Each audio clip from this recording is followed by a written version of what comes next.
Yes, mga kabarangay Lakers, panalo po ang ating Los Angeles Lakers.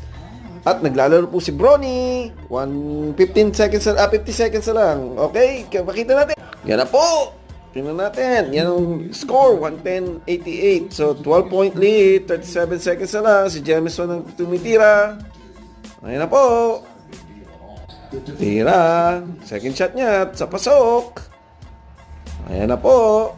37 seconds. 111-88.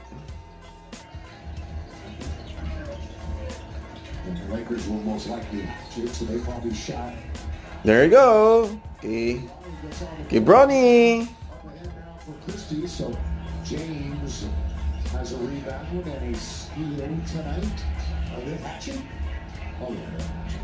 They're gonna hatch it. Hindi na i-shoot. Ayan po ang lamang po.